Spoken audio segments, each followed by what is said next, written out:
Happy Thanksgiving, everyone. I hope you celebrated, even if the liberal media tells you that the Pilgrims stole the land, the resources, and the crops from the Indians. Truth is, the Pilgrims came as refugees, not for the purpose of exploitation and plunder. They only desired to build a society where they were free from the religious tyranny of the King of England and the moral decay of the Dutch. By the time they reached Cape Cod, they were hungry, cold, and dying of scurvy and fever. When they landed, they found a number of wooden baskets full of dried corn buried in the sand, and their leader, William Bradford, mentioned that they took some of it intending to give the Indians full satisfaction if they should meet. The Pilgrims looked upon the Indians as God's instruments of preservation. They paid for the corn with trade goods, agricultural tools, and medical services. The man you see in the picture is Edward Winslow, who was chief negotiator between the Pilgrims and the Indians. He arranged a treaty with the Wampanoag tribe. He was a friend of the chief Massasoit, saved his life when he was sick, and another time the Pilgrims came to their defense as they were attacked by a neighboring tribe.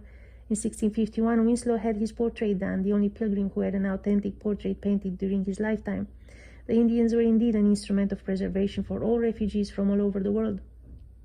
After the Pilgrims settled here, the Jews started coming in. Medieval England considered them the spawn of Satan. They were expelled from Britain for hundreds of years. The Puritans and the Pilgrims welcomed them. Bradford even struggled to learn Hebrew, the language, as he put it, in which God and the angels spoke to the patriarchs of old. Bunker even argued that Bradford based their celebration of the first Thanksgiving on Birkat HaGomel, a prayer of gratitude after a perilous journey. By the time of the Revolutionary War, the Jewish community, only about 2,500 people, strongly backed the fight for independence. Washington made a point to honor and praise them, and in 1790 his suggestion that the Jews should be considered good citizens struck other nations as shocking, radical, and dangerous. In England, it took another 68 years before Parliament eliminated the civil disabilities burdening the Jews.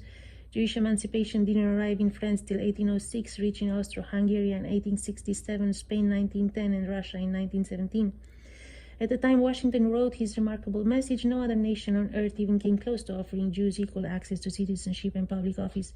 He said, "May the children of the stock of Abraham who dwell in this land continue to merit and enjoy the goodwill of the other inhabitants, while everyone shall sit in safety under his own vine and fig tree, and there shall be no one to make him afraid. May the Father of all mercies scatter light and not darkness in our paths, and make us all in our several vocations useful here." The preservation of the Jews was the starting point of the Jewish state later on, which the prophets of old spoke about.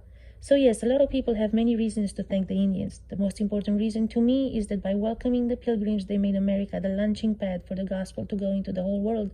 So if you live in America, whatever your background, be thankful and abide by the Constitution that our forefathers set in place, because it has kept us safe until now, made us the greatest nation on earth.